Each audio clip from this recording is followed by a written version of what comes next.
nombre de la Universidad Nacional de San Antonio de Areco, queremos darles la bienvenida a esta propuesta de esta charla, esta conferencia, que nos parece sumamente interesante. Por supuesto, también agradecerles que nos acompañen, como siempre.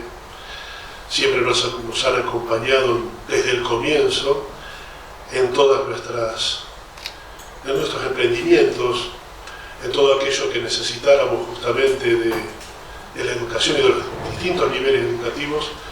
La verdad que siempre nos sentimos muy acompañados. Por eso agradecemos eso y les agradezco también la presencia de hoy. Está con nosotros el señor rector, Jerónimo Achil, el doctor Jerónimo Achil, así que le vamos a pedir que nos dirija la palabra.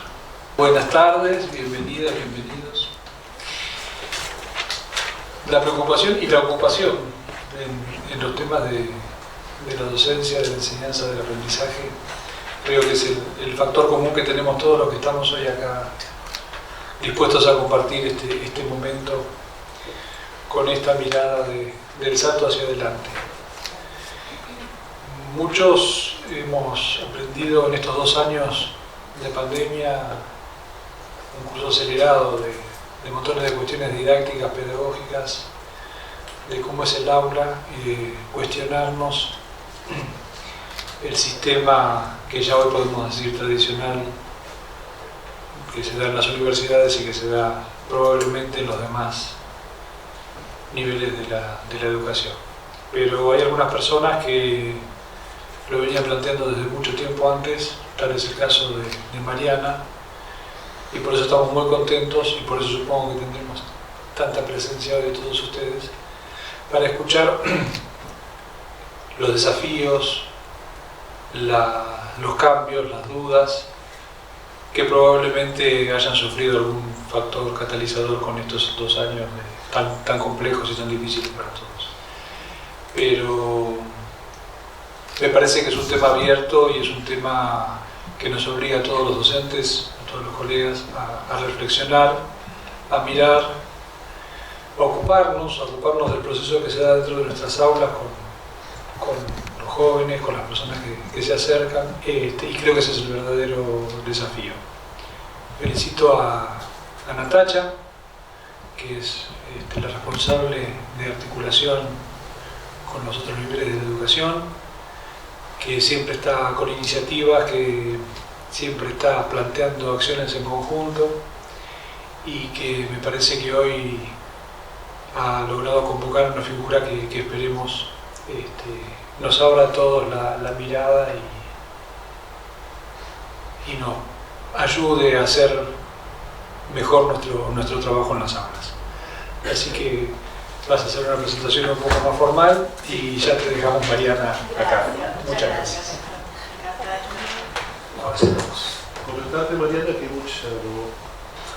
Comentarte, Mariana, que hay mucha gente que no ha podido acercarse, así que están esperando después ver la grabación. Pero bueno,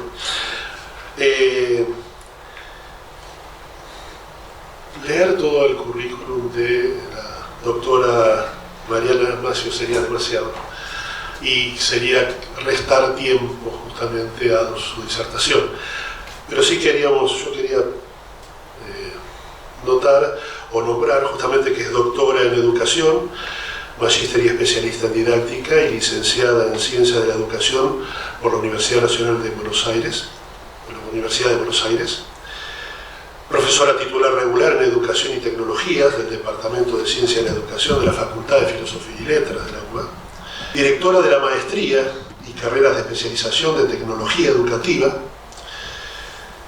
es miembro del Consejo Nacional de Calidad de la Educación de Argentina, es responsable de programas académicos de Microsoft Latinoamérica y tiene muchísimos escritos, pero yo quería nombrar 3 que creo que son los últimos, no sé si cualquier cosa lo nombro. Reinventar la clase en la universidad, que fue en el 2018, con la editorial Paidós, también con la misma editorial Educación en Pandemia en 2021, y esta que pero interesante, Híbrida, que ha salido este año, justamente TIL Editora. Así que bueno, esta hay que leerla. Bueno, no queda más que, por supuesto, disfrutar de la disertación de la doctora Mariana y, por supuesto, agradecerle muchísimo la bonomía y la disposición a venir y acercarse a la universidad para compartir su saber. Muchísimas gracias. Muy contenta de estar acá, muy entusiasmada, gracias a las autoridades y especialmente también a Natacha, que fue quien estuvo trabajando durante meses, creo, a esta altura, para que pudiera estar hoy acá.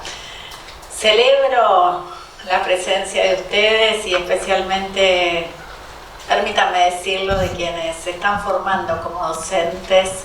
Muchas gracias por tomarse el tiempo para estar hoy por acá. La presentación que voy a hacer tiene un título que es El salto hacia adelante, la educación que viene. No sé si es la educación que viene, pero por lo menos voy a trabajar con algunas hipótesis respecto de lo que creo que puede llegar a venir en función de lo que venimos estudiando desde hace varias décadas en materia de tecnología y educación. Mis investigaciones tienen que ver con los diferentes niveles del sistema educativo, mi práctica docente con la universidad, que es donde ejerzo a la docencia desde hace más de 30 años en la Facultad de Filosofía y Letras de la Universidad de Buenos Aires en la carrera de Ciencias de la Educación. Quiero proponer este recorrido, tiene probablemente más preguntas que respuestas, es un tiempo bastante raro para el análisis, por varias cosas que después voy a ir probablemente recorriendo, analizando, pero no por eso menos interesante en términos de ese salto que podemos dar. Espero que esta no sea una presentación demasiado extensa y después, por supuesto, vamos a dejar un tiempo para la conversación, el diálogo, el debate o lo que fuera que surja. Entonces, allá vamos. Yo desde hace ya varios años vengo, y el rector lo mencionaba, trabajando con una idea que tiene que ver con la reinvención de la clase. Y esto no fue algo casual en mi vida, vengo de una de las mejores tradiciones de innovación, probablemente en la Argentina, que tiene que ver con el legado de Edith Litwin, maestra de tantísima gente en este país y en la región, que hizo que pensáramos muy en serio las prácticas de la enseñanza, las buenas prácticas de la enseñanza como ella las definía. Edith murió hace ya más de una década y nosotras hicimos un esfuerzo, por lo menos todo lo que estuvo a nuestro alcance, para defender su legado. Su legado tenía que ver con la buena clase. ¿Qué es una buena clase? Esa era la pregunta que nos quitaba el sueño. Y nos empezó a pasar, yo les diría que a mitad de la década pasada, que más allá de toda esa construcción, había cosas que empezaron a crujir, que empezaron a dejar de ser tan potentes como nos imaginábamos que tenían que ser. En ese momento llegó a nuestras manos una lectura que nos ayudó mucho a pensar el libro de Michel Serres, que se llama Pulgarcita. Si no lo leyeron, se los recomiendo ampliamente, y especialmente a quienes se están formando como docentes. Serres escribió en ese libro, llegó a mis manos allá por 2013, que Pulgarcita, llama Pulgarcita a los niños, las niñas y las jóvenes que, como muchos de los que están acá, tienen todo el día el celular en la mano y están moviendo los pulgares. No importa el esfuerzo que yo haga por hablar, los van a seguir moviendo.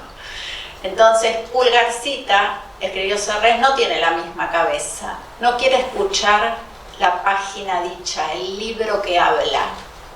Y yo lo digo y ya me empieza a perturbar un poco el asunto, ¿no? Estando acá en el estrado, la página que habla. Serres dice, Pulgarcita sabe que lo que quiera aprender lo va a encontrar a donde pueda, en el dispositivo que tenga, a la hora que quiera, cuando quiera, con quien quiera, y no en el momento en que eso está siendo enunciado en clase. dice cosas bastante más osadas. Pulgarcita está decapitada, tiene el celular en la mano y esta es su cabeza. Y eso hace que en las aulas, para quienes están acá, incluso que trabajan en primaria, en secundaria, probablemente lo vengan sintiendo desde hace años, el murmullo crezca. Bueno, vos hablas más fuerte, pero todos hablan más fuerte que vos. Y Serres dice, eso llega a las universidades. La gente está haciendo otras cosas. En un momento del libro, en una página crucial para nuestro trabajo, escribió, solo se salva uno original y raro si inventa. Y nosotras dijimos, bueno, vamos a agarrarnos de esto. Lo que queda es inventar. Ahora, cuando uno se propone inventar en clase, la pregunta es ¿desde dónde inventa? Muchos de ustedes son docentes, no es tan fácil, no es que uno se despierta a la mañana inspirado y dice, hoy te invento. No es tan sencillo. Y acá tomamos una posición que tuvo que ver con decir, nosotros vamos a trabajar desde las tendencias culturales emergentes. Vamos a trabajar desde lo que vemos que nos está explotando en el aula. En este ciclo que empezamos allá por 2015, dijimos, una de las cosas que está pasando es que los estudiantes están acá, pero al mismo tiempo están en otro lado. Bauman se refiere a esto como la intermitencia online-offline. Ustedes también están al mismo tiempo en otro lado, ¿sí? Ahora parece que están prestando atención, pero si les suena el celular y dicen, no, hay un problema en la facultad tal, o te llaman del colegio y te dicen, no sé qué pasó en la puerta, salen corriendo. O sea, están acá, pero al mismo tiempo están en otro lado. Esa es una. Otra de las que trabajamos en ese momento tuvo que ver con decir, no es una aplicación la que está puesta en juego cuando la gente accede a la tecnología. Lo que está pasando acá, se está grabando, pero después tal vez se pone en YouTube y desde YouTube alguien lo tuitea y alguien lo baja, lo corta. Me pasa un montón eso con charlas que doy, que de 58 minutos se quedan con 2. Yo digo, pero esto no tiene contexto. No importa, ¿a quién le importa que no tenga contexto? Eso es parte de la tendencia cultural, funciona así. Entonces dijimos combinación de aplicaciones, que es una categoría fuerte también que trabajan algunos autores. Dijimos, los estudiantes están acá documentando todo lo que hacemos. O sea, estamos hablando y están grabando, están subiendo fotos, lo están compartiendo. Si el alumno tienen compañeros que no vinieron, de repente hasta están haciendo streaming. Estoy hablando del 2015, estoy hablando no de la pandemia. Ni digo si tienen un parcial en la mano. Antes de leer qué dice, le sacan una foto y lo ponen en la nube. Y vos decís, ¿pero por qué? Dice, no, bueno, para el mundo, ¿no? Para los que vienen otros años. Nunca se vio una generación más solidaria de estudiantes, la historia de la humanidad. Bueno. Y una que a mí me encanta y a la que me he dedicado mucho tiene que ver con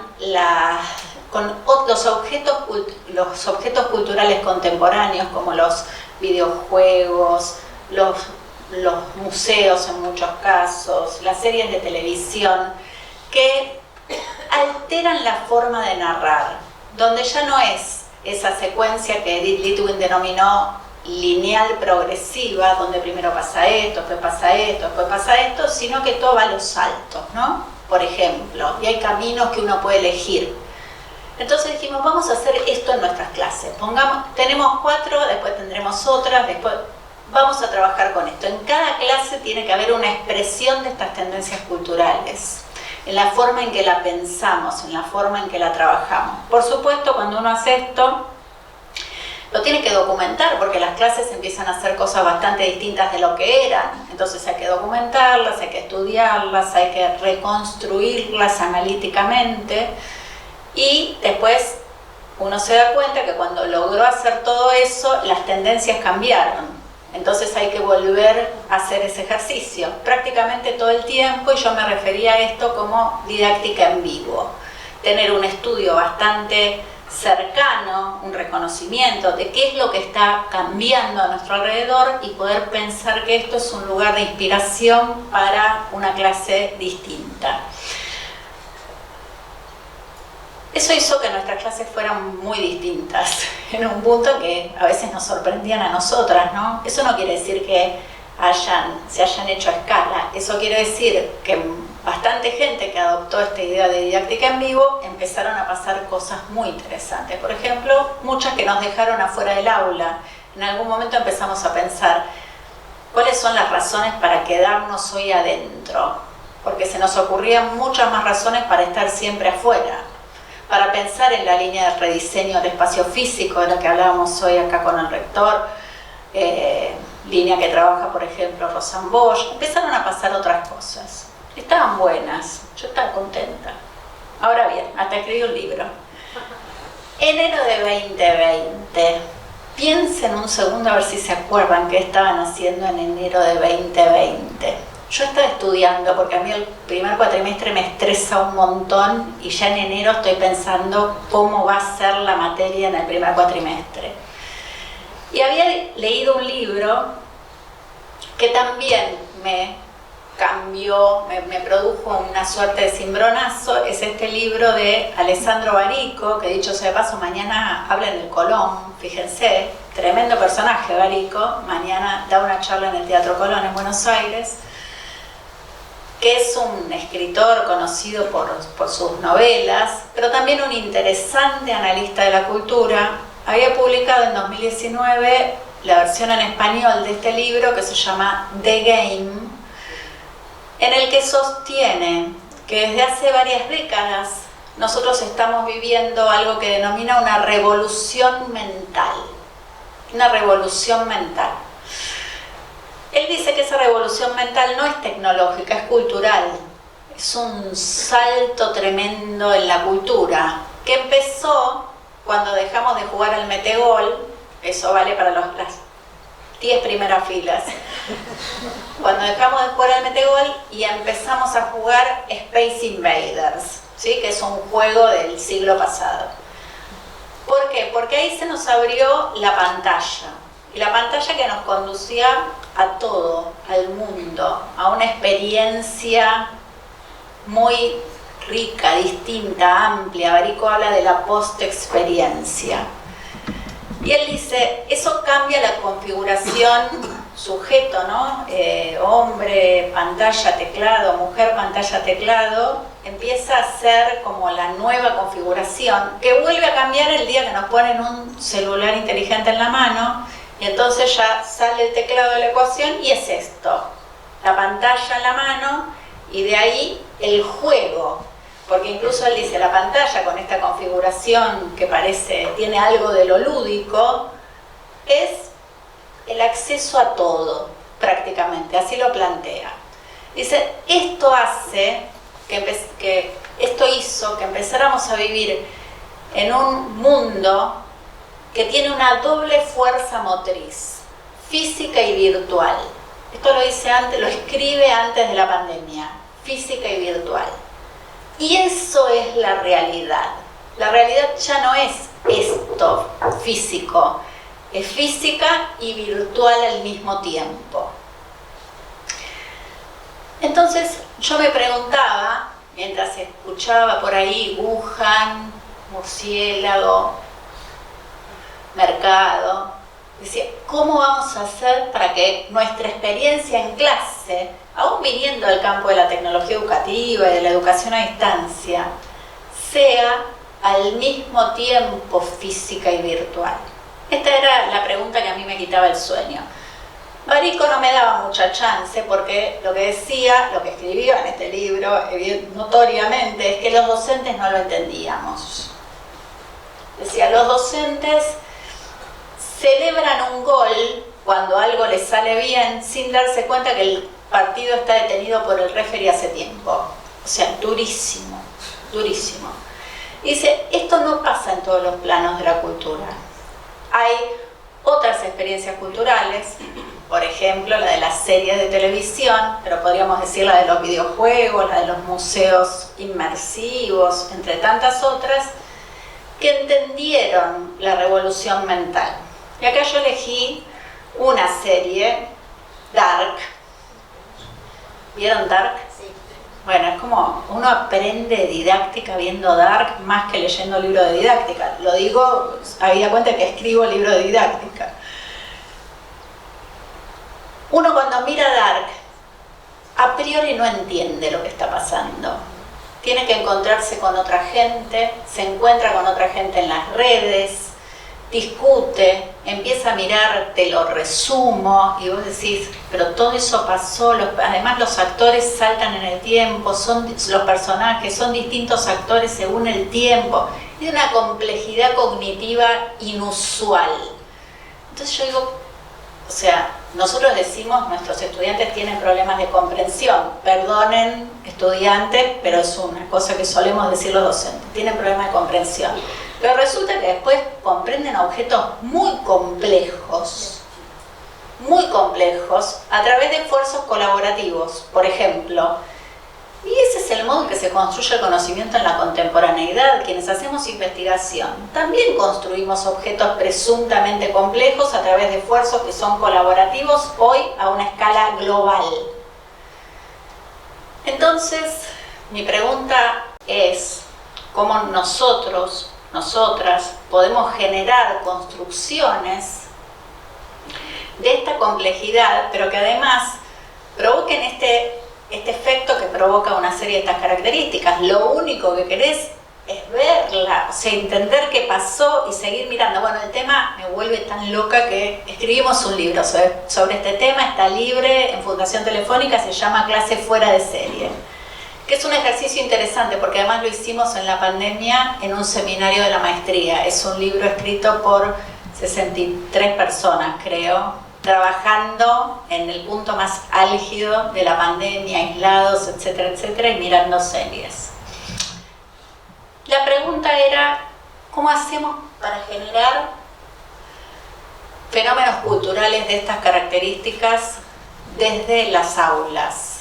Esa era mi pregunta de enero de 2020, pero llegó esto horrible, los tiempos de la pandemia, tiempos dolorosísimos, tiempos que no sabemos si quedaron atrás. Hoy sentimos que sí, pero hay gente que dice que empezó una era de pandemias, bueno, todo lo que ustedes ya saben, y que además nos provocó lo que probablemente haya sido una de las peores conmociones que recordemos en materia del sistema educativo.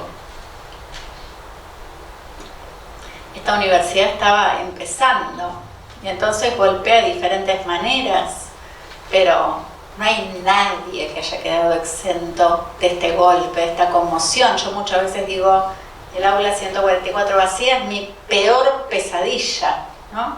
Vacía, la gente no viene. Bueno, no viene físicamente, pero esto definitivamente nos conmovió. Ahora bien, ¿qué pasa a partir de la conmoción? Porque uno podría decir, bueno, es la gran ocasión de la humanidad para reinventar las prácticas de la enseñanza, y acá hicimos bastantes estudios respecto de qué estaba pasando.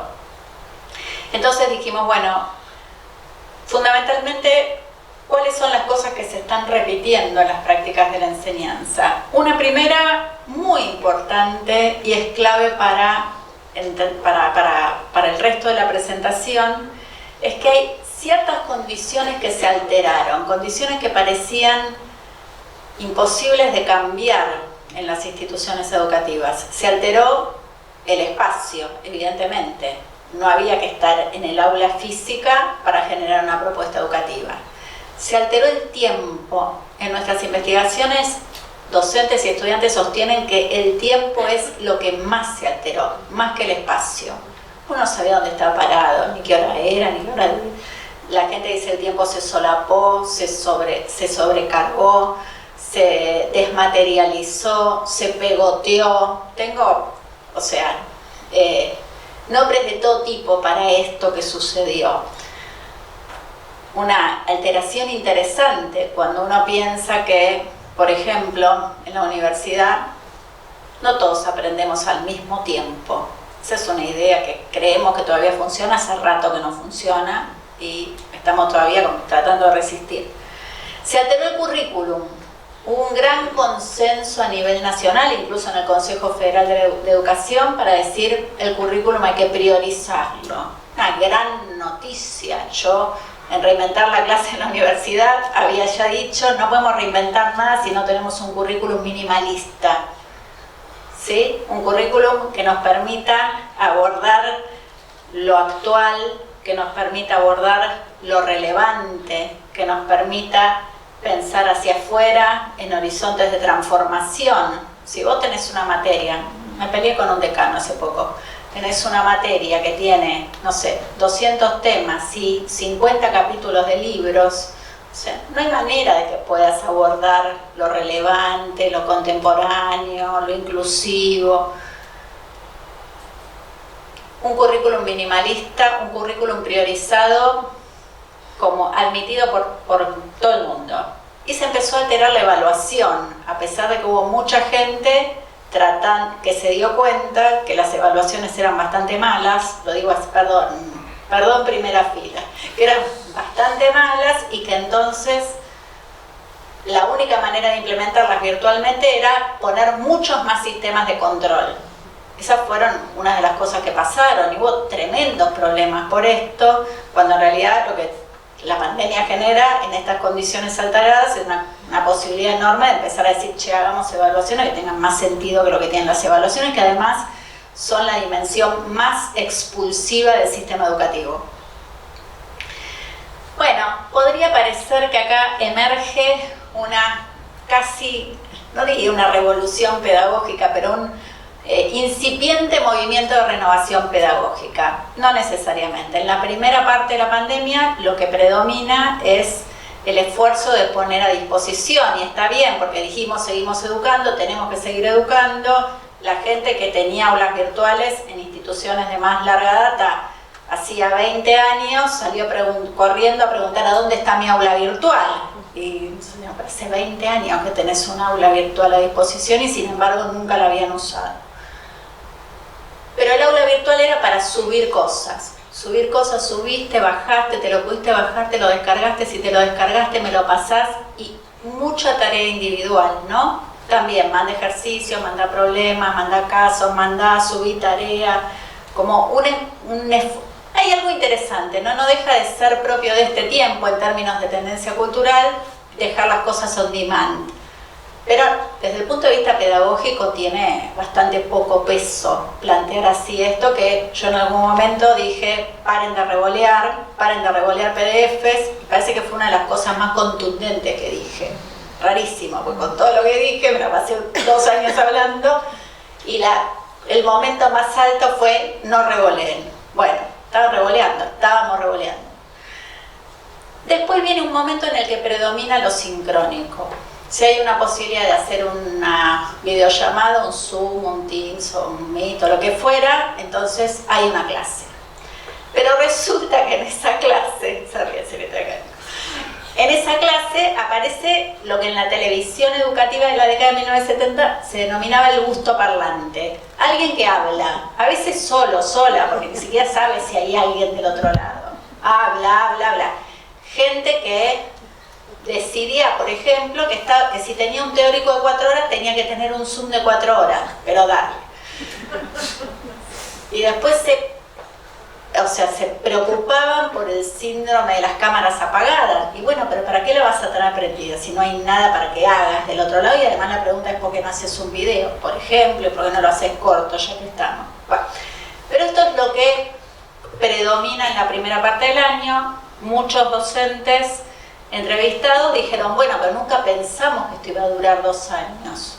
Hicimos nuestros esfuerzos para 15 días, después para un mes, después 2 meses más, y ahí fuimos viendo cómo se armaba. Duró mucho más que lo que pensábamos.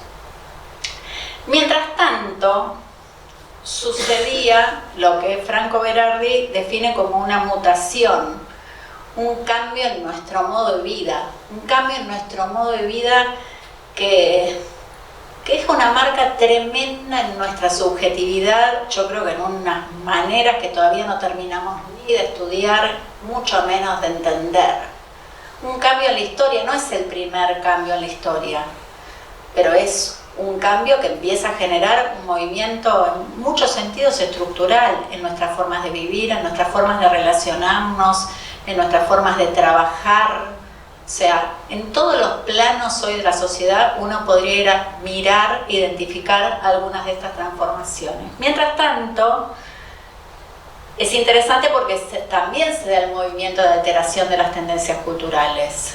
Y acá tomo como referencia, entre otras posibles, el trabajo de Jorge Carrión en un libro que se llama Lo Viral, en el que dice: hay una suerte de paralelismo entre cómo se expande el virus biológico y cómo se profundizan ciertas tendencias virales en el transcurso del aislamiento y del distanciamiento. Por ejemplo, todas nuestras conversaciones que suceden todo el día a través de WhatsApp, por ejemplo, pero además la profundización de ciertas redes como Twitter, los hilos en Twitter, las historias en Instagram, las performances en TikTok, etcétera, etcétera, etcétera. Ahí también hay cosas interesantes para ver en términos de tendencia, porque mientras nosotros seguimos poniendo el gusto parlante en las clases, los y las chicas estuvieron poniendo el cuerpo en TikTok y haciendo una versión muy performática del cuerpo, en movimiento. No tiene nada que ver una cosa con la otra. Entonces, cuando uno mira estas tendencias y dice lo que las marcan, lo dice Carrión, es que son breves, que son en cierta manera efímeras, que son profundamente audiovisuales, que en muchos casos se encuentran con lo performático, y lo piensa desde el punto de vista de nuestra cultura universitaria, están en las antípodas. Nuestra cultura universitaria es larga, es extensa, busca perdurar, es recontratextual, ¿sí? Y ahí empieza como a profundizarse un movimiento que vale la pena entender en términos de tendencias. Entonces acá vamos con algunas hipótesis, ¿no? Y esta probablemente sea como la que se desprende de manera más evidente de lo que vengo planteando. En la pandemia hubo un proceso de generalización del uso de la tecnología, reconociendo las deudas en materia de inclusión digital. O sea, generalización para quienes tienen acceso a la tecnología o la resolvieron como pudieron y muchas veces de una manera precaria. Sin embargo, la inclusión de tecnología en las prácticas de la enseñanza se dio en una suerte de espejo con las prácticas de la enseñanza prepandemia, ¿sí? No generó ese proceso de reinvención. Uno podría decir, bueno, porque se hizo rápido, hicimos lo que pudimos. Entonces, yo creo que en este momento estamos como caminando por el filo de la cornisa. Creo que hay una posibilidad que es entrar en un universo de prácticas de la enseñanza mucho más contemporáneas, y la otra es que eso no pase y que volvamos, como dijo un docente entrevistado por el equipo de una universidad nacional en el inicio de este año: yo quiero que vuelva la presencialidad para que todo sea exactamente igual a como era en 2019. La realidad es que nosotros no somos los mismos, los campos disciplinares no son los mismos, las formas en que se trabaja no son las mismas. Ahí tenemos como una tensión muy fuerte que está marcando la discusión del año.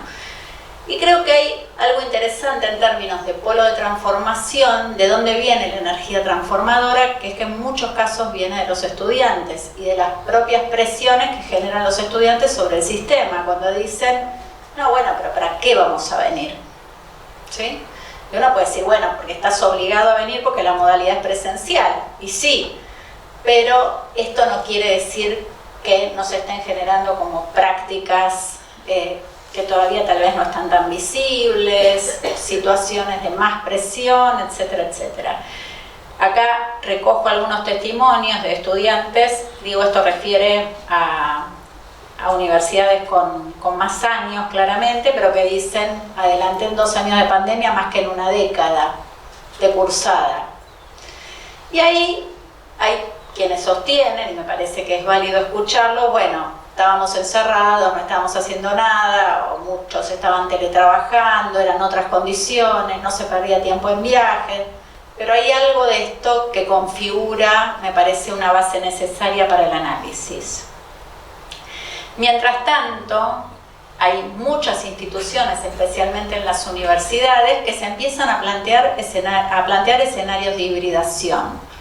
Digo, primero, equipamos aulas para que sean híbridas o salas de consejo para que sean híbridas, y se empiezan a dar situaciones mucho más en el sistema universitario. En la educación básica lo que se está planteando es que hubo pérdida, yo no la defino así, pero la definen así muchos organismos internacionales, por ejemplo, en términos de aprendizaje, y que el único camino para recuperarla es la presencialidad. Me parece totalmente debatible, pero no se está dando este panorama. Entonces, otra hipótesis. Yo creo que antes de la pandemia, más allá de los esfuerzos que hacíamos por decir, che, acá hay algo que hay que empezar a mover, había predominantemente una hegemonía de la didáctica clásica. Y en esa hegemonía de la didáctica clásica, el corazón del asunto es la explicación. Por eso, las 4 horas de clase por videollamadas seguían siendo solidarias de esa mirada, de esa posición. El corazón del asunto es la explicación. La explicación de un saber que está terminado antes de que el acto pedagógico ocurra. Y que hay que poder entenderlo para aplicarlo. En general de una manera bastante lineal. Y esto después se evalúa en modos que son fundamentalmente verificativos. Confirmo que podés aplicar esto, que pudiste repetirlo. Una desgracia, ¿sí? Sobre todo si uno piensa que, como dicen algunos futurólogos, en las próximas 3 décadas, por ejemplo, todo el conocimiento construido en la historia de la humanidad se va a duplicar. Por tendencias que ya sabemos que están ocurriendo, que tienen que ver, por ejemplo, con la inteligencia artificial. Se pueden equivocar por unos años, pero hay algo de esto que va a pasar. Lo afirma, por ejemplo, Thomas Frey. Entonces, la mutación genera una alteración de las condiciones. Tiempo, espacio, currículum, evaluación, vínculos, se ven totalmente alterados en esta mutación. En el primer momento no lo llegamos a capturar. Tuvimos más preocupación por poner a disposición materiales, después por mantener el espacio del encuentro a través de lo sincrónico. Yo creo que este año es casi, les diría, el mejor año para entender qué podemos experimentar que es distinto. Y creo que hay grandes condiciones en universidades como esta que son jóvenes en el buen sentido. Siempre es un buen sentido ser joven, pero bueno, de experimentar, de buscar, de tratar de tensionar la hegemonía de la didáctica clásica. Claro que cuando uno hace eso hay que documentarlo y hay que reconstruir esto como un marco teórico distinto, ayornado a este tiempo de la historia. La gran pregunta es si estamos abrazando esta posibilidad, porque todavía la alteración está abierta. O si, como dijo una directora de secundaria con muchos años de experiencia, olvídate, me dijo, todo esto que vos decís está bien, qué sé yo, pero la presencialidad nos va a succionar. Y el problema que tiene la presencialidad no es la presencialidad, es la didáctica clásica y sus profundos rasgos expulsivos que hacen que la gente se quede afuera del sistema, por ejemplo, antes de terminar los niveles. Entonces, a partir de esto, es que incorporé esta diapositiva que ahora, a partir de lo que conversamos hace un ratito, la había sacado, pero volvió. Es que tenemos posibilidades de generar estos experimentos, pero generar los experimentos implica empezar a reconstruir los marcos de referencia. ¿A dónde nos apoyamos? A la hora de enseñar y a la hora de aprender también. Y yo creo que hay que partir de una base, aunque definamos que las clases son 100% presenciales, o que hacemos 70-30, o que hacemos 50-50, que es que cualquier práctica de la enseñanza, cualquier proceso de aprendizaje de este momento de la historia debería ser concebido al mismo tiempo recuperando a Barico para hacer físico y virtual, para hacer una experiencia física y virtual al mismo tiempo. ¿Por qué? Porque esa es la realidad. Y porque cada vez que decimos que hacemos presencialidad de una manera física que excluye el ultramundo, que excluye lo virtual, es como si estuviéramos enseñando el siglo pasado. En el siglo pasado, o en el otro, eso, ¿sí? A veces puede ser peor.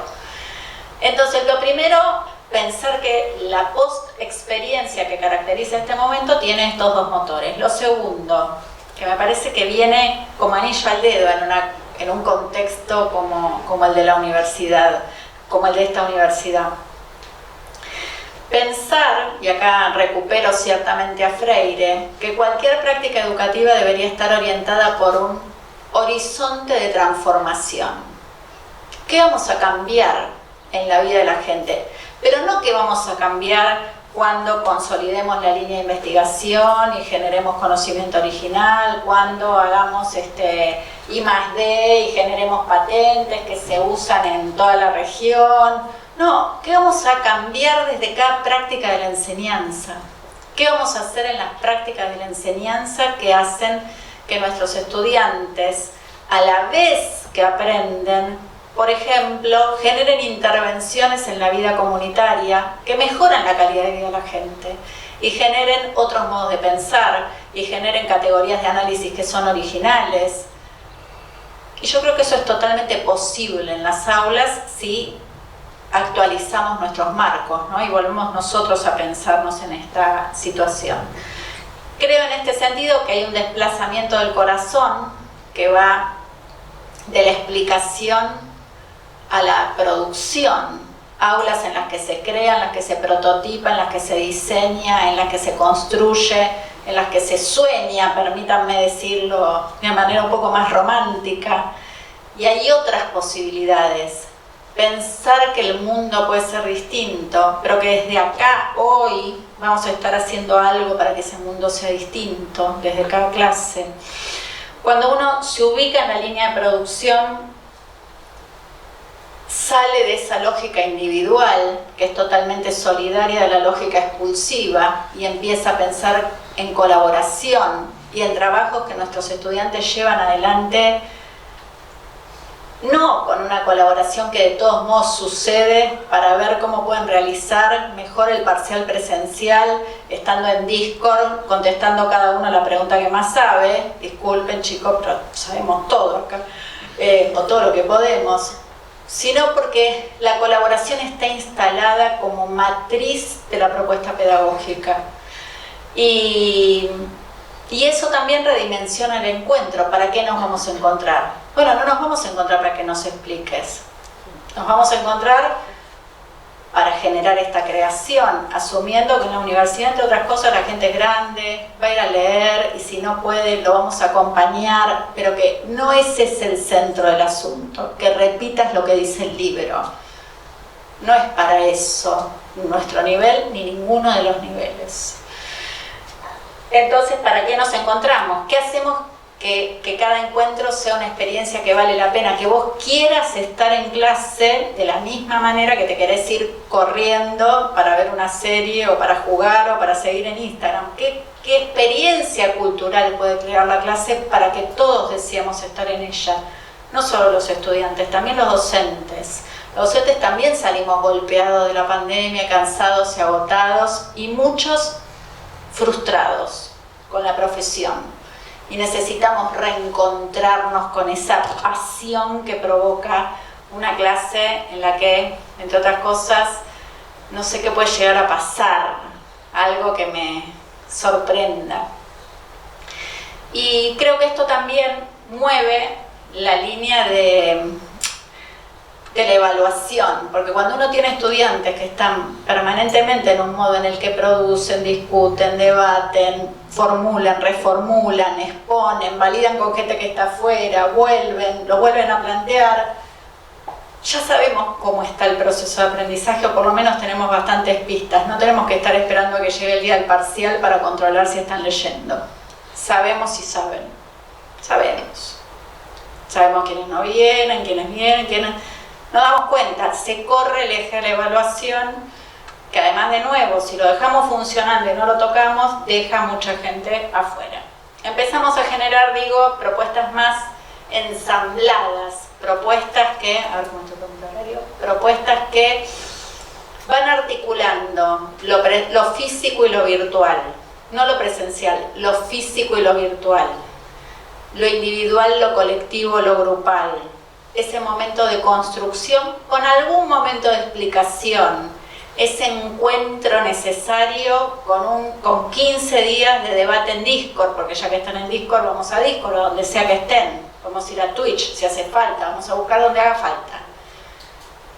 Entonces hay algo que sostiene, que es una propuesta que va articulando, casi les diría como una escultura, por eso la llamé ensamble, ¿no? Esa escultura tridimensional que va creciendo y donde hay tiempo, porque el tiempo se alteró, no hay una carrera para enseñar 400 temas en un cuatrimestre. Eso solo puede dar lugar a formas de comprensión superficial, no lo digo yo, lo dijo Perkins en la década del 90.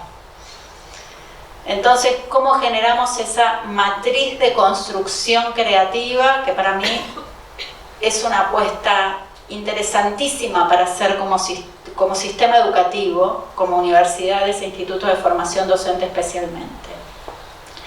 El riesgo, si no hacemos algo, no tiene que ser ese el marco, puede ser cualquier marco, pero el riesgo, si no movemos algo, es que generemos prácticas que se esclerotizan, una palabra que ni existe, pero bueno, ya la puse en un artículo, la patenté, pasó. Se esclerotizan quiere decir están cada vez más duras, pierden vitalidad.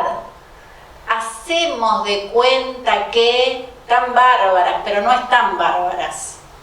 Y acá me parece que tenemos que hablar mucho con los estudiantes para entender qué ideas tienen también ellos con respecto a las prácticas de la enseñanza, ¿no? Nosotros venimos trabajando desde hace tiempo en una línea de codiseño. Cuando empezamos, el primer día que pudimos ir finalmente, volver al aula 144, que me dijeron otra vez, no es suya el aula 144, profesora. Bueno, está bien. Cuando pudimos volver al aula física, ese día decidimos no hacerlo, casi como acto político. Saludamos a nuestros estudiantes en la puerta del aula. Esa historia es un poco más larga, después si quieren la cuento. Pero supongamos que saludamos a nuestros estudiantes en la puerta del aula y nos fuimos a una plaza que queda a 4 cuadras de la facultad, Parque Chacabuco, y les dimos en una actividad performática un banquito y un megáfono.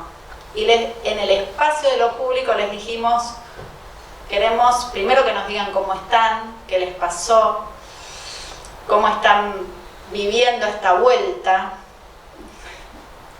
Nos dijeron con preocupación, algunos no sabían dónde quedaba la facultad, era el primer día que llegaban a la facultad y nosotros nos los llevamos a Parque Chacabuco, no sabían dónde quedaba el baño, bueno, todo raro, ¿no? Como todo este año, todo raro.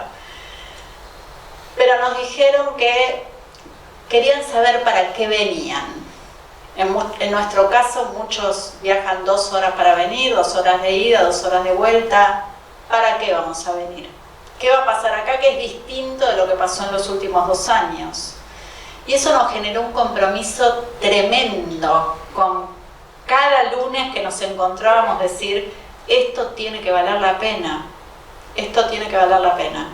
Y además mantuvimos con mucha firmeza el ultramundo funcionando, ¿no? Todo el tiempo trabajando en plataformas de colaboración. Nosotros el cuatrimestre pasado trabajamos WhatsApp y Discord fundamentalmente, pero podría ser cualquier otra, en ese modo producción en el que nos encontramos los lunes, pero estamos todo el tiempo en la materia.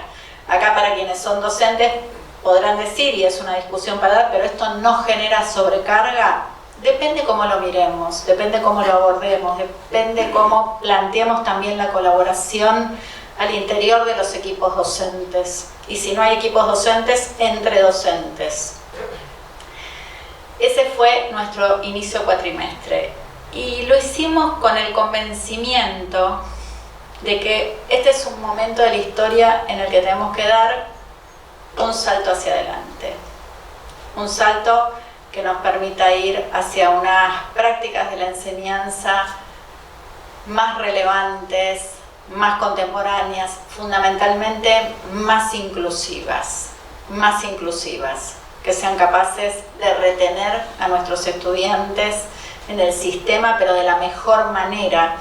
Incluso les diría algunos trabajos, por ejemplo, de Michael Fullan en este último tiempo, hablan configurando una experiencia de bienestar en un momento en el que sabemos que hay tanta gente que le está pasando mal y que recoge en su emocionalidad las marcas de lo que Karina Kaplan, mi querida colega argentina, denomina el sufrimiento social y que está explotando en las aulas, en todos los niveles del sistema. Ahora, para pegar el salto hacia adelante, vuelvo a Dark, uso una metáfora que tiene que ver con un portal que se abrió. Se abrió un portal. Y uno cuando se abre un portal, digo, Dark para, no insisto con la primera fila, digo de la primera a la segunda, tercera, el túnel del tiempo también vale. Chicos, después en Wikipedia pueden ver lo que era el túnel del tiempo. Se abre un portal. Y en el portal, cuando uno quiere cambiar de tiempo, no alcanza con pasar un dedo o con pasar una mano y tratar de ver, entender qué hay del otro lado. Hay que saltar. Y yo creo que el salto es colectivo, que es muy difícil dar este salto en soledad. Y es un salto colectivo dado no solamente por los equipos docentes, sino por los equipos docentes, con el estudiantado, con las otras organizaciones de la sociedad, con las otras instituciones de los otros niveles del sistema, según sea el nivel en el que estamos.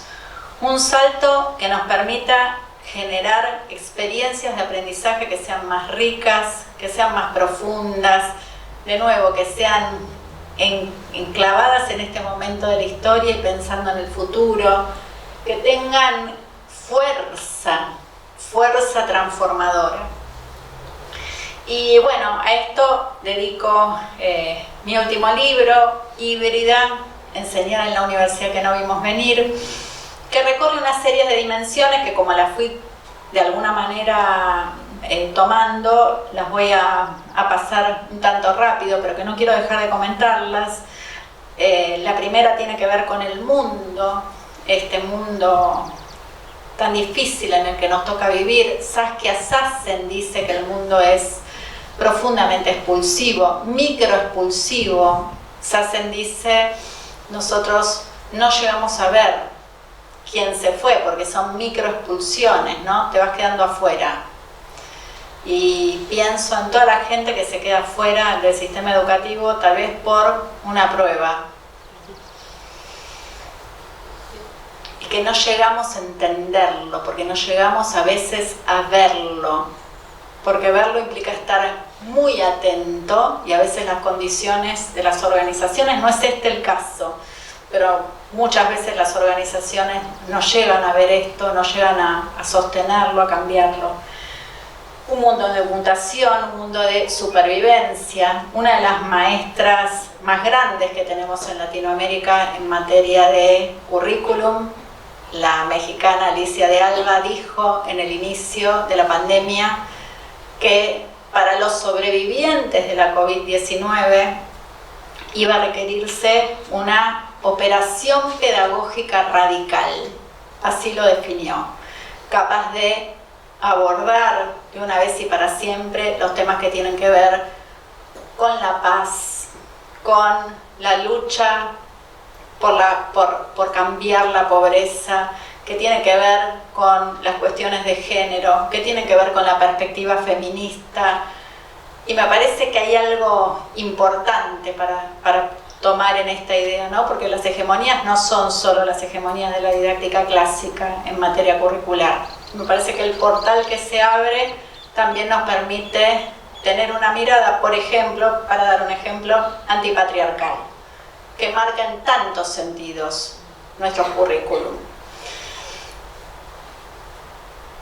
Otra dimensión tiene que ver con entender que a veces el salto no puede ser un salto así, pero que podemos hacer cosas más del orden de los saltitos, mientras las reglas no cambien y nuestras instituciones están profundamente atravesadas por las reglas, incluidas las de la CONEAU, ¿sí? Y los procesos de acreditación. Entonces uno puede decir, bueno, pero un programa que tiene todas sus partes, los fundamentos, los objetivos, los contenidos mínimos, la bibliografía básica, la bibliografía obligatoria, la ampliada, la metodología, el régimen de promoción, con todas esas partes adentro puede tener cosas muy distintas. Por ejemplo, puede tener 4 libros en lugar de 400 capítulos. Para dar un ejemplo, 4 libros enteros. Y la diferencia parece sutil, pero no lo es. Entonces me pregunto, ¿cuáles son las cuestiones que podemos ir como revisando, que desmontan esa hegemonía, que en el fondo es una hegemonía positivista, y nos permiten ir generando propuestas distintas, ir pensando que las clases pueden ser distintas, que pueden ser, de nuevo, lugares sumamente atractivos, poderosos, en los que queremos estar, y que en el fondo tiene que ver con pensar qué voy a hacer esta semana, qué voy a hacer este mes, cómo va a tener sentido. No hace falta una revolución ni hace falta un cambio de normativa, y eso resiste cualquier CONEAU, ¿sí? Porque no hay tanta capacidad de control en nuestras instituciones, digámoslo. Las evaluaciones, por supuesto, esas pueden ser distintas. Cuestiones que tienen que ver con el campo de conocimiento. Los campos de conocimiento están en este momento sumamente interpelados por lo que pasó en la pandemia. No solo en el ámbito de las ciencias de la salud, en todos los ámbitos que tienen que ver con el diseño, por ejemplo, otro tipo de viviendas, otro tipo de sistemas de cuidado. O sea, creo que no hay ningún campo en el que no se hayan abierto tremenda cantidad de interrogantes. Y la pregunta es, ¿llegamos a formar en esos interrogantes o estamos todo el tiempo enseñando conocimientos que a los efectos del campo disciplinar son históricos? Y ese es un problema. Bueno, podemos reconocer las tensiones, podemos ver que el conocimiento siempre es provisorio. O sea, muchas veces nos comportamos como si lo olvidáramos, sobre todo cuando evaluamos. El conocimiento es provisorio, cosas que hemos tomado como escritas en hierro, después se cambia de tradición de investigación y las cosas se empiezan a ver de otra manera. La clase a la que ya me referí, cuando uno piensa que además de encontrarnos el lunes, desde que empieza la materia, estoy en un grupo de WhatsApp, y si no estoy en un grupo de WhatsApp, los estudiantes me buscan en Instagram y me encuentran igual, yo ya tengo que pensar una materia que es todo eso, una propuesta pedagógica que es todo eso, que contiene todas las expresiones del mismo tiempo. Y entonces empezar a diseñar de otra manera, ¿no? Pensando cuáles son los momentos de intervención, en qué momento vamos a escuchar, por ejemplo, es una pregunta interesante, qué hacemos con los encuentros, cosas que ya planteé. Y después hay todo un capítulo dedicado al hackeo en serio. Hackeo, estos ya no son pequeños saltos, salto. ¿Qué pasa si con un programa o con un conjunto de programas decimos, bueno, vamos a crear un relato que sea más inmersivo, una realidad que nos contenga? 6 materias de la Universidad de San Antonio de Areco que se dedican todo un año a la resolución de un problema de la comunidad o de la región.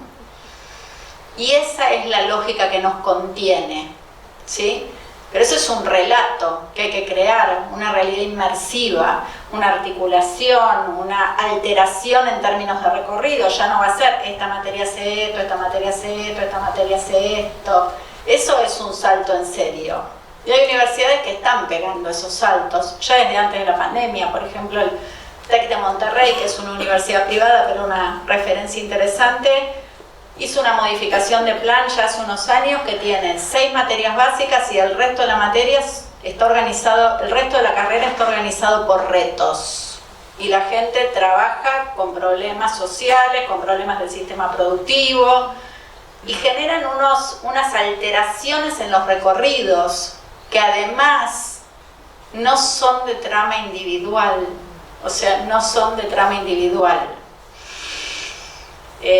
Bueno, cómo aprendemos también a abordar lo performático, cómo ponemos el cuerpo, con propuestas que abren las puertas al arte, a lo digital, etcétera, etcétera.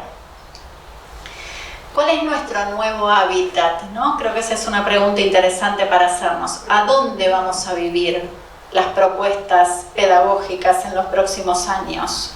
Si no es el aula física el único lugar donde van a ocurrir. ¿Cómo se arma ese hábitat? ¿Cómo nos vamos a encontrar en ese hábitat? ¿Qué vamos a hacer con los vivos, los híbridos, los asincrónicos, los presenciales? ¿Cómo eso configura un nuevo hábitat para la enseñanza en todos los niveles del sistema?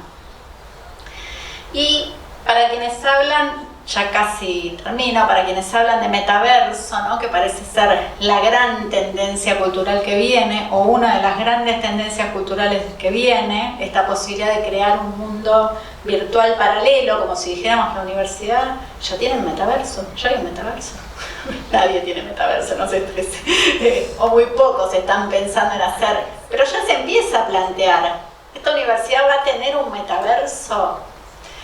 Y yo digo, bueno, acá defendamos, me parece lo que tenemos que defender en esa proyección, que es reapropiarnos del tiempo, reapropiarnos del espacio. El tiempo es nuestro, el espacio también. ¿Qué vamos a hacer con eso? ¿Qué vamos a hacer nosotros, docentes, y qué van a hacer estudiantes con eso? ¿Y cómo vamos a defender la humanidad como centro de nuestra preocupación en términos de la enseñanza y el aprendizaje, más allá de que hagamos proyecciones que nos dejen en los mundos virtuales? Creo que finalmente la pregunta que nos tenemos que hacer es ¿qué comunidad emerge en la pospandemia? ¿Qué comunidad educativa emerge en la pospandemia? No sé si nos dimos el tiempo suficiente para hablar en las aulas de lo que nos pasó. Nosotras lo hicimos un día, ¿sí? Pero no es que fue muy difícil este año, con todos los problemas que se plantearon en la cursada, con nuestros estudiantes, con nuestros docentes que no necesariamente querían venir. Tenemos problemas de todo tipo. ¿Qué hacemos con esto, con nosotros en esta escena, con muchos otros y otras que circulan cerca de nuestras instituciones y que podrían ayudarnos a generar prácticas de la enseñanza que tuvieran mucho más sentido si miraran un poquito más hacia afuera? Y que implica en esta coyuntura de nuevo de bastante sufrimiento estar al lado, construir propuestas que nos dejen al lado de nuestros estudiantes, que los abracen, que los sostengan. Yo sé que aquí esto se trabaja mucho y se trabaja bien. Que vayamos a buscar a nuestros estudiantes a la casa si hace falta, para que no se vayan, Para terminar con la ciencia ficción, hay otra serie muy interesante que se llama Station 11, que habla sobre una pandemia que arrasa con casi toda la humanidad. Daniel Feierstein, un estudioso de los temas de la pandemia en Argentina, sostiene que la diferencia entre COVID-19 y una pandemia que pudo haber arrasado con cientos de millones de personas es la letalidad del virus. A diferencia de lo que podíamos pensar, lo que solemos pensar, COVID-19 no fue tan letal. En esta serie se plantea un virus de extrema letalidad que prácticamente en el transcurso de horas mata a la mayor parte de la humanidad. Y lo que salva a los sobrevivientes es constituirse en comunidad. Y no solo se constituyen en comunidad, sino que arman una compañía de teatro de Shakespeare y van por los pueblos contando historias, recuperando historias, reconociéndose en una humanidad que sostiene colectivamente. Y me parece que hay algo de eso que nos tiene que inspirar para pensar los tiempos que vienen, ¿no? Cómo vamos a saltar el portal colectivamente para generar unas prácticas de la enseñanza en todos los niveles que sean profundamente humanas y que sean definitivamente inclusivas. En híbrida planteo que en un tiempo que transcurre entre guerras y pandemias, la esperanza es política y la educación tiene que ayudar a construirla. Que el problema no son las clases híbridas, nosotros ya somos híbridos. Y entonces tenemos que generar prácticas de la enseñanza que sean por lo menos coherentes con lo que somos y con lo que nos toca vivir hoy.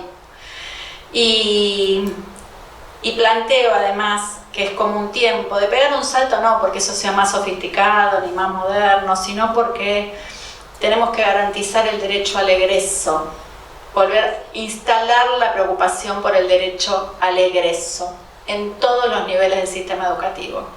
Y porque lo que significa esto en términos de la vida de las personas, de su futuro, de sus oportunidades, en un espíritu que sea fundamentalmente de justicia. Eso es híbrida y acá termina esta presentación. Muchísimas gracias.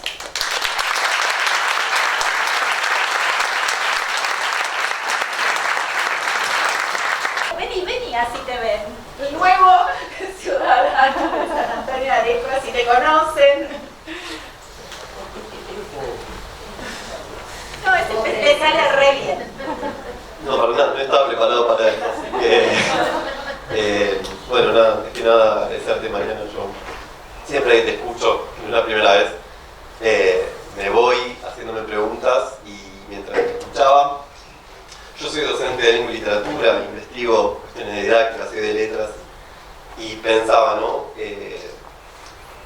Ustedes están permanentemente relevando, documentando, viendo tendencias culturales, algo que yo también trato de hacer desde mi investigación. ¿Cómo es ese proceso con docentes? ¿Cómo les transmiten metodológicamente esas inquietudes? ¿Cómo se hace ese relevamiento? Esa documentación, ¿cómo es ese trabajo? Gracias, Alejo.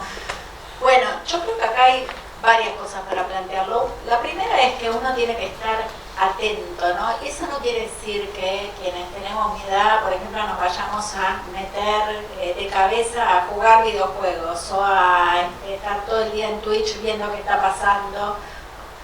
Pero entender que eso existe, poder dialogar con nuestros estudiantes, poder saber cuáles son los espacios que recorren, a dónde están, qué los conmueve. Yo voy a contar una pequeñísima anécdota. Una vez estaba en Misiones, dando una conferencia en la legislatura donde había muchísimos participantes. Yo no sabía que iban a venir, eran estudiantes de secundaria. Y yo cuando vi que había todos esos pibes, dije, me mato, porque tenía como hoy un poco, una presentación súper orientada a docentes y al público académico. Pero bueno, para jugar un poco con la situación, hice pasar a dos estudiantes conmigo al frente y entonces empecé una charla y les dije, ¿ustedes cuántas horas videojuegan por día? Entonces los chicos se quedaron helados, mudos. Yo les digo, una finalmente reacciona y me dice bajito, incluyendo los que estamos en el colegio. Incluyendo las que estaban en el colegio, la cuenta daba 10, creo. O sea, eso quiere decir que prácticamente todo el tiempo que estaban en el colegio estaban videojugando. Y el esfuerzo de los docentes por hacer que estén aprendiendo, mientras ellos estaban totalmente en otro... Digo, esas cuestiones hay que reconocerlas. Y hay que poder decir, esto me está pasando a mí, esto no le pasa a un docente, esto pasa en mi aula. Entonces me parece que ahí hay que estar muy alerta, hay que hablar con los chicos y las chicas y decir, che, pero bueno, ¿dónde están ustedes? ¿Qué hacen? Eso no quiere decir ir a invadir esos espacios, pero entender sus lógicas y poder incluso decirles, hagan propuestas que tengan que ver con esto. Ustedes quieren, en lugar de estar en el campus virtual, quieren estar en Discord. Ya sé que es un poquito fuerte, pero ¿por qué no podrían estar construyendo en Discord si lo están haciendo igual? Entonces, me parece que hay una cosa que es poder investigar sobre esto, como hacemos nosotros. Hay una cosa mucho más básica que tiene que ver poder hablar con la gente y con nuestros estudiantes. Ahora, cuando nosotras ponemos esto en juego en el aula, no quiere decir que hacemos videojuegos para que los chicos se enganchen. Muchas veces me dicen, no, bueno, pero vos haces, entonces trabajás con las series. No trabajo con las series. Entiendo el fenómeno cultural que son las series para agarrar algunas operaciones cognitivas que después las pongo en juego en el aula. Por ejemplo, la idea de las alteraciones temporales, que es un ejercicio distinto, que es didáctico. Y ahí es donde me parece que se vuelve más fácil la conversación con los docentes, ¿no? Decir, bueno, esto vos lo puedes hacer en tu clase. Por ejemplo, en lugar de tener una manera de hacer las cosas y todas las tienen que hacer igual, al mismo tiempo, de una manera homogénea, como si el aula física fuera lo único que se sostiene en nuestras posibilidades, podrías hacerlo de varias maneras al mismo tiempo. Y la gente elegir su recorrido, no los estudiantes individuales, incluso por grupos. Es decir, bueno, ustedes podrían estar en este momento produciendo una política para el Ministerio de Educación y se la vamos a llevar al ministro. Mientras tanto, a ustedes que les gusta más trabajar en el diseño de los materiales que van a acompañar esa política, porque les gusta hacer producción multimedial, ustedes podrían estar haciendo eso mismo. Ambas líneas tienen que entender, por ejemplo, lo que significa la revolución mental en términos teóricos. Pero esa idea de que puede haber mundos alterados, líneas alteradas, se la arrancamos a la serie. Ahora, cuando la hacemos, a veces sale mejor, a veces sale peor. Ahí es donde hay que documentar y reconstruir y decir, es por acá, no es por acá, esta la dejamos, esta la descartamos. Muchas veces nos pasa que decimos, bueno, con esta tendencia cultural no vamos a ningún lado. Ahora, a veces la tendencia cultural es algo tan básico como decir, trabajemos en WhatsApp, porque la gente está ahí todo el día. Y hay que bancar la parada, porque lo primero, si van a hacer eso, es silenciar el grupo. Yo lo silencio en el grupo. Nosotros en la maestría, le digo, vos sabés esto, hemos tenido 200 estudiantes produciendo conocimiento antes de la pandemia, en WhatsApp. Y cuando nos agarró la pandemia ya sabíamos cómo era, pero porque veníamos experimentando las tendencias, lo que iba a venir, o sea, sabíamos por dónde venía. Eso no nos libró ni del sufrimiento, ni del contagio, ni de nada. Nos hizo nuestra vida pedagógica en la pandemia mucho más productiva en el buen sentido. Ese libro que sale de Clase Fuera de Serie es un libro producido en el medio de la pandemia por más de 60 personas trabajando colaborativamente. Si no hubiéramos pensado en términos de tendencias culturales, no lo hubiéramos podido hacer. ¿Qué más? Acá. No, bueno, que en relación a tu intervención me parece que también tiene que ver con romper las zonas de confort, no solo de los docentes, sino también de los y las estudiantes. Y esto lo digo con conocimiento de causa, siempre me tocó dar clases en espacios transversales donde conviven estudiantes de diferentes carreras y es una incomodidad para ellos tratar de agruparse con personas que no tienen su misma disciplina. O sea que lo de la zona de confort me parece que en esto de conformar estos espacios, además de la responsabilidad de los docentes, de cómo podemos promoverlos, también hay toda una cuestión en relación a las personas que conviven en el aula. Silvina, gracias. Ahí hay bastante para decir, ¿no? Porque a veces lo que nosotros generamos no es necesariamente o sea, por más disruptivo que sea, no es necesariamente lo que a los estudiantes les resulta más comprensible o más, no solamente incómodo, sino qué sentido tiene. Ahí es donde nosotros jugamos mucho al codiseño, ¿no? A discutir y negociar la propuesta con los estudiantes. Y eso es, casi te diría, desde la interpretación que hacemos del programa. Cuando empezamos la materia, yo hice el programa 6 meses antes, lo cual no deja de ser un sinsentido de la burocracia, Coaconeau, esta afirmación.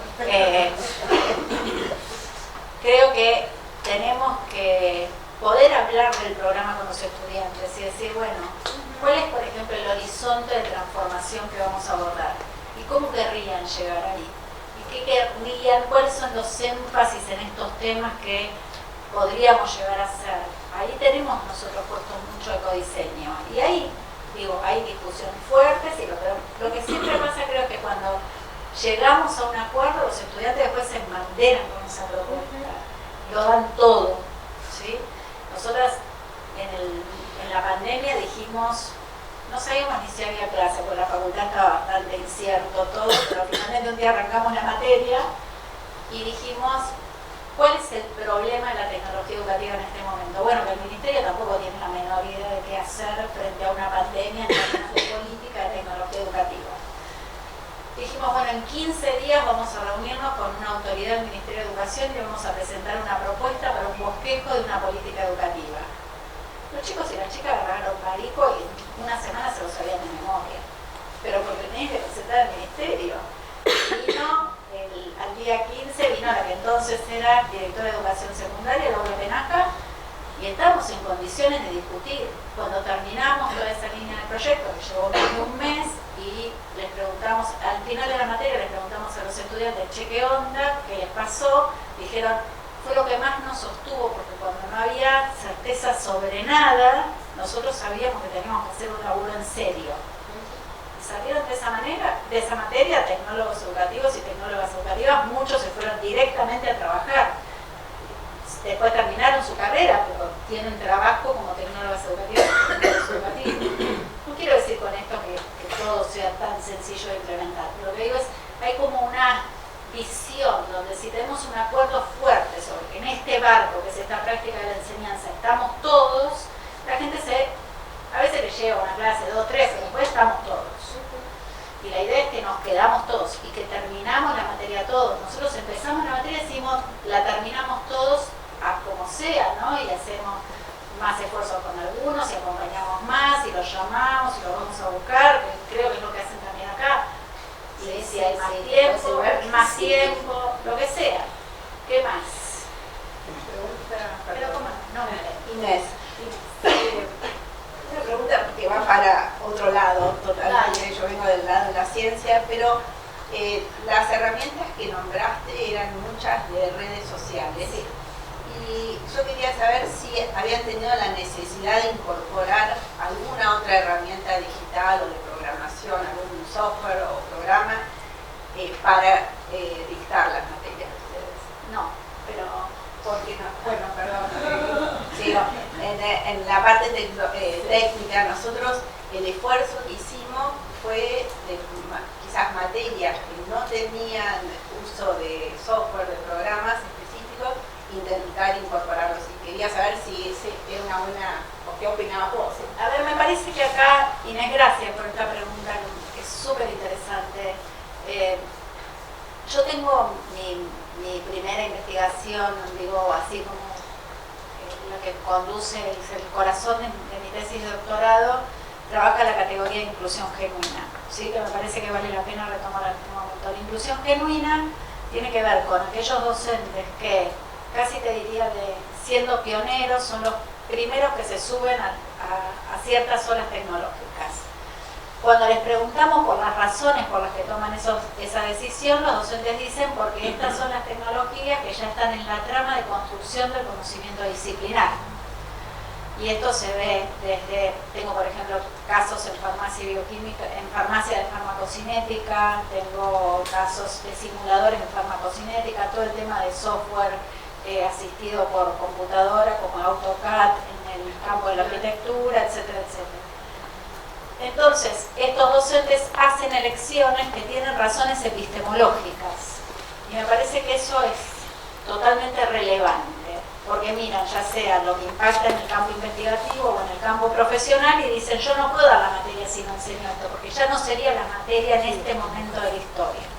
Esto genera otros problemas. Los simuladores, por ejemplo, traen muchas consideraciones en el orden de lo didáctico, pero la definición en esa categoría de inclusión genuina es en el orden epistemológico. Nosotras que tenemos mucha historia con los campus virtuales, casi te diría que abandonamos los campus virtuales hace mucho tiempo porque dijimos vamos a trabajar con las tendencias culturales, y las tendencias culturales nos llevan fundamentalmente por las redes sociales. Sin embargo, hay interesantísimos entornos de colaboración que se expandieron notablemente en la pandemia, software como Miro, como Teams, como algunos que sostienen mejor la colaboración. Nos parece interesante, no es lo que más hacemos, pero si yo tuviera que decir cuál es el criterio que a mí mejor me orienta, es el epistemológico en relación con cuáles son los software que en la disciplina juegan a la hora de construir conocimiento disciplinar, incluidos ciertos simuladores, pero no los simuladores para la enseñanza, sino, por ejemplo, los laboratorios virtuales, ¿no? Y en esa línea me parece que hace todo el sentido indagar. ¿Qué más? A ver, me voy a ir por acá atrás, a ver si alguien acá atrás, de la fila 10 para atrás, alguien se va a animar y va a arrancar. Vamos, sí, bien, dale. Vamos a hablar con total sinceridad. ¿No? ¿La profe? Qué afortunada. La profe de toda esta gente. Bueno, soy la profe de todos estos chicos que están por acá, Verónica, los alumnos del profesorado de educación física que están todo el tiempo con el celular en la mano, ¿no es cierto? Y cuesta bastante, no, lo digo en broma, trabajamos todo lo que podemos como profes para lo que leen ya, la fotocopia no se utiliza, el libro tampoco, entonces trabajamos bastante con el celular y nos cuesta el tema de la atención de los chicos, ¿no? Nos está costando un montón, trabajamos con nuestros compañeros, lo hablamos un montón con la directora del instituto, estos cortos momentos de atención que tienen los chicos de hoy, más allá de que tienen la suerte de tener bastantes materias prácticas, entonces esto nos ayuda muchísimo de trabajar en teoría y práctica, ¿no? Entonces, bueno, es una manera de poder sacarlos un poquito de la teoría y movernos enseguida o hacer un descanso motriz, que decimos, para que vuelvan a estar en atención, y a veces te miran como diciendo, uno no sabe si nos están escuchando o están en otro lado, por eso lo que hoy decías, están en otro lado, y es verdad, es verdad.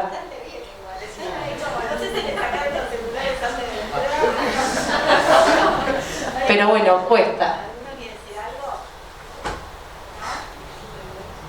¿No? Dale, ¿no? Bueno, piénsenlo. Tienen muchas oportunidades acá. Este año hicimos una formación para los docentes de profesorado de la provincia de Río Negro y trabajamos una línea performática, ¿no? De que tiene que ver con poner el cuerpo y hacer intervenciones en las instituciones que están por fuera de las aulas. Y pasó algo interesante porque el profesorado de educación física generaron los profes trabajando con los docentes una intervención súper contundente en los pasillos de la institución. Entonces, no se podía llegar al aula porque estaba completamente intervenido, pero intervenido con el cuerpo, ¿no? Y había que generar toda una cosa rara para poder llegar a las aulas. Y cuando lo discutimos, los docentes muy honestamente decían, fue increíble, fue potente, pero no tenemos tan claro por qué lo hicimos. Lo cual para mí, a mí me volvió como difícil, ¿no? Porque me volvió como diciendo, como hicieron todo esto que fue genial y no terminan de comprender por qué lo hicieron. Y una de las cosas que analizamos fue, ya el hecho de que hayan puesto el cuerpo en movimiento en un profesorado de educación física, en lugar de estar así como estamos acá, que después genera esa tensión donde tenés que darle un rato y un descanso, ¿no? Eso ya cambia toda la escena. Pero ahí, Verónica, como que hay que empezar a experimentar. Y el experimento es con el cuerpo adentro, no es sin el cuerpo, ¿no? Me parece que ahí tenemos mucho para aprender. Y mucho para aprender en términos del espacio como criterio y en términos del cuerpo como criterio, de poner el cuerpo adentro de las propuestas y ponerlo en movimiento. Y digo, y el lugar de experimentación es el de ustedes, porque si no lo hacen ustedes, después a nosotros nos cuesta el triple.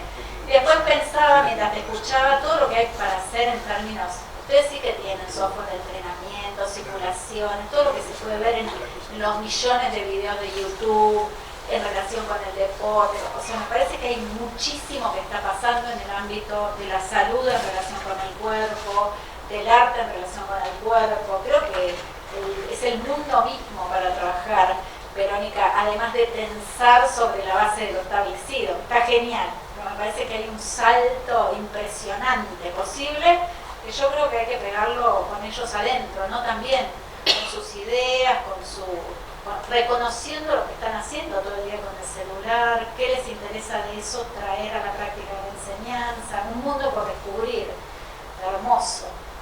Y qué bueno que ellos lo vayan a reinventar cuando sean profes, ¿no? Eso es lo mejor de todo. ¿Qué más? ¿Qué hacemos, por ejemplo, cuando hoy hablaban del momento de confort? Decime tu nombre. Susana. ¿Cómo estás, Susana? Bien. Cuando el estado de confort lo tienen los profesores, porque muchas veces, o sea,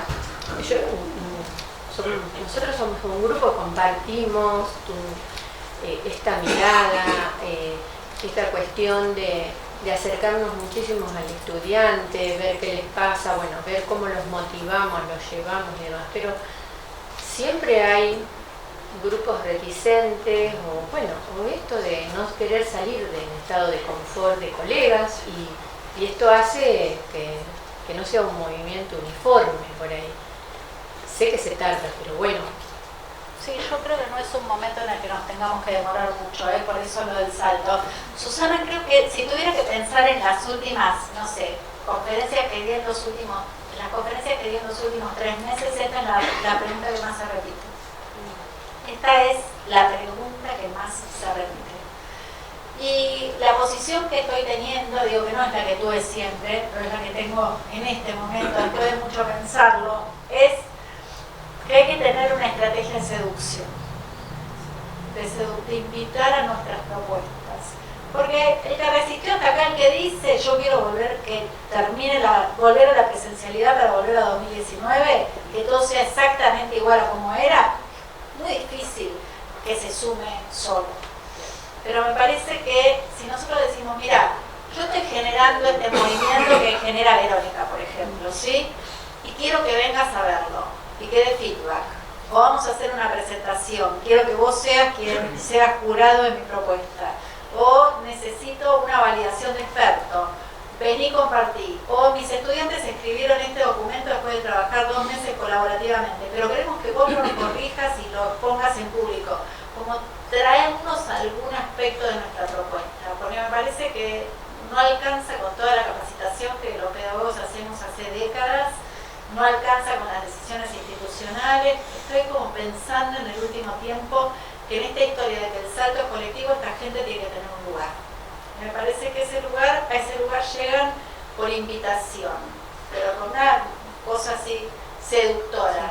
No van a venir por voluntad propia, porque ya no vinieron, ¿sí? No alcanzó una pandemia. Entonces trabajaría como tratando nosotros de cambiar de lógica. De decir, bueno, Benita, necesito que me acompañes. ¿A dónde? A Instagram. Sin falta. Hacer un vivo en Instagram. Caos. No, pero lo digo en serio, ¿sí? Lo digo en serio. Y hay mucha gente que está haciendo eso. Nosotros tenemos la nuestra maestra de metodología de investigación, María Teresa Sirve, que ya celebró hace rato sus 80 años, y está haciendo vivo todos los días. Entonces, bueno, si no es un tema ni de la edad, ni cultural, ni de la formación que tuviste, ni de tu historia de vida, es un tema de conectar con la cultura contemporánea, que es lo mínimo que le tenemos que pedir a alguien que está educando. ¿Qué más? Profesor, nombre. Roberto. Hola, Roberto. Escuché algo de la Universidad de Monterrey, ¿puede ser? Del TEC, el Instituto Tecnológico de Monterrey. El Es una universidad privada. 6 básicas. Y un luego currículum basado en retos. Primero, ¿qué disciplina? Bueno, casi todas las carreras tecnológicas. Casi todas. Casi todas. ¿Cómo se daban esas 6 básicas? No sé bien cómo son las 6 básicas porque no tengo, pero me imagino que las 6 básicas ya tienen una matriz distinta a partir de todo este movimiento. Ahora, si entiendo la poco más en su alcance. Desde hace muchos años hay universidades, por ejemplo, que enseñan medicina con una propuesta tradicional y en paralelo con una propuesta basada en casos. Pero con el espíritu que generó Pittsburgh en algún momento, ¿no? Entonces, sí, pero digo, para ponerlo como ejemplo de a dónde eso lleva, ¿no? No quiere decir que uno tenga tal vez que dejar de enseñar algunas materias como las enseñaba. Creo que es un alcance distinto el del rediseño. Yo no espero que todas las materias de mi carrera, ni mucho menos hagan este movimiento en los próximos 5 años.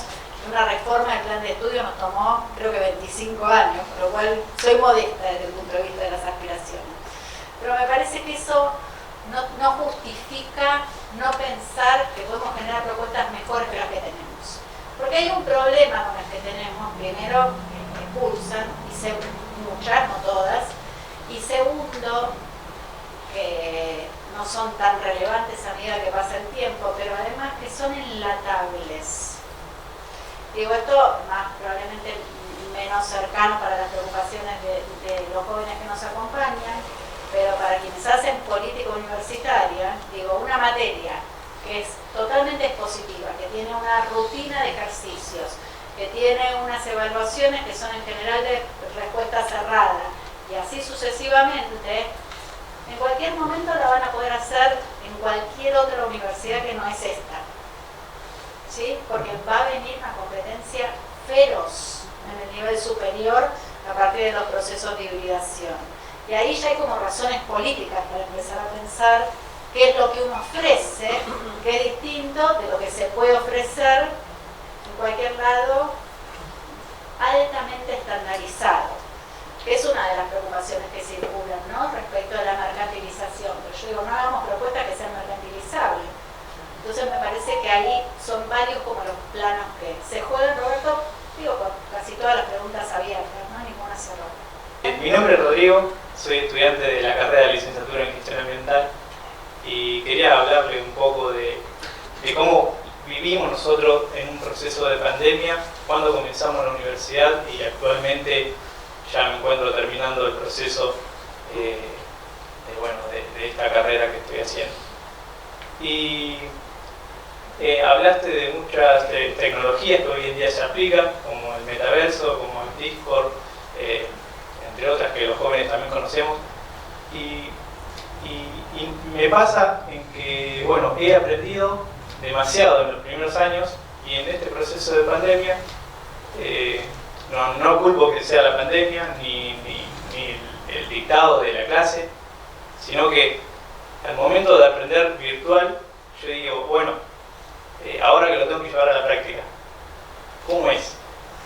O sea, si lo aprendí virtual y ahora en la práctica, bueno, esa es la pregunta. ¿Cómo brindamos desde el espacio o cómo hacemos que esos jóvenes que están en un proceso de que ya terminamos la carrera, cómo llevar a la práctica, ¿no? Si no tuvimos, o sea, nosotros en Ejemplar, que estamos en una licenciatura en Gestión Ambiental, son materias muy complejas y muchas de las herramientas que usamos necesitamos llevarlas a la práctica.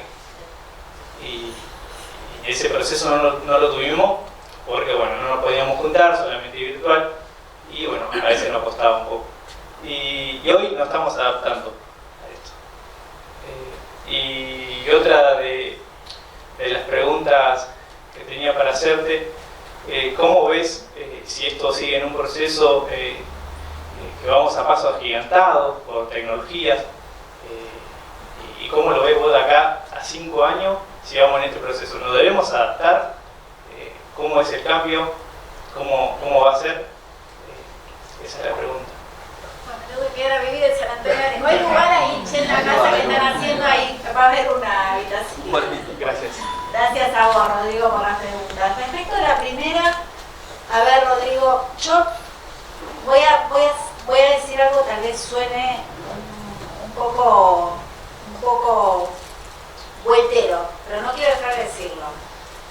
Si la realidad es física y virtual al mismo tiempo, ¿sí?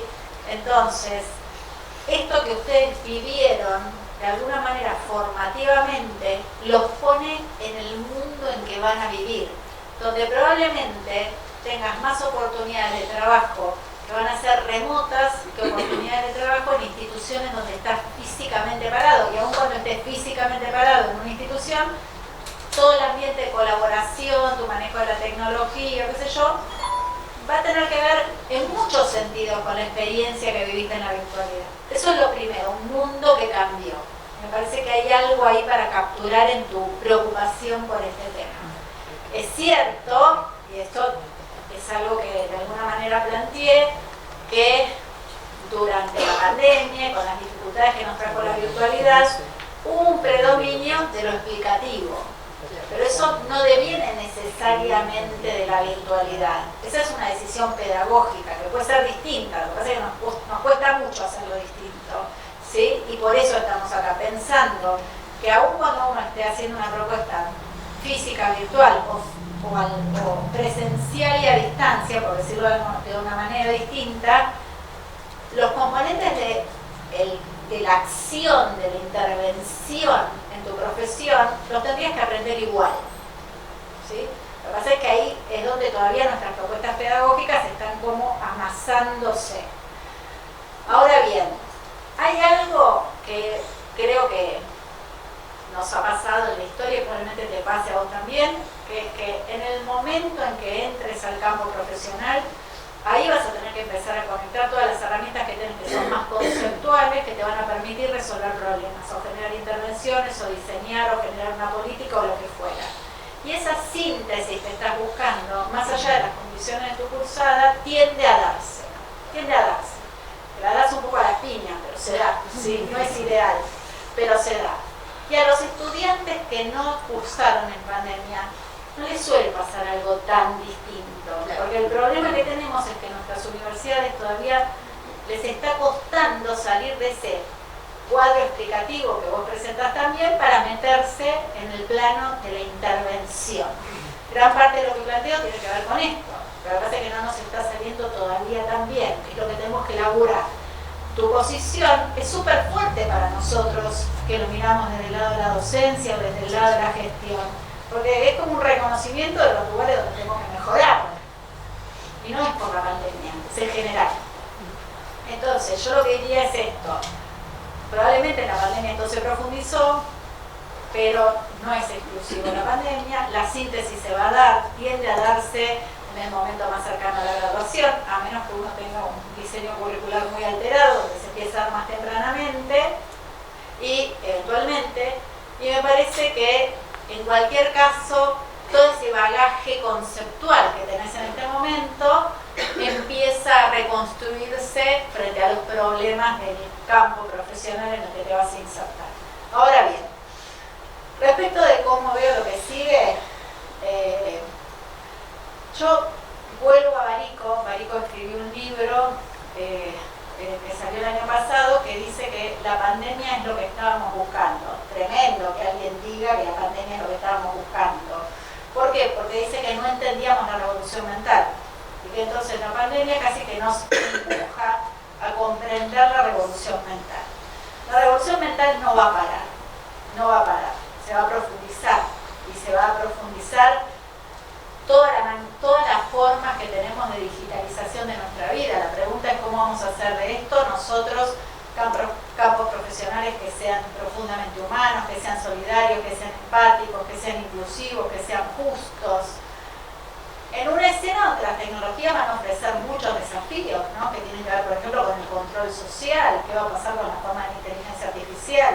Y estas son preguntas que nos tenemos que hacer en la universidad y que tenemos que poder mirar críticamente e incluso contrahegemónicamente, en el sentido de decir qué desarrollos tecnológicos van a hacer personas como vos desde este lugar de la Argentina, pensando en qué tiene sentido inclusivo, sustentable, ecológico, transformador en este contexto.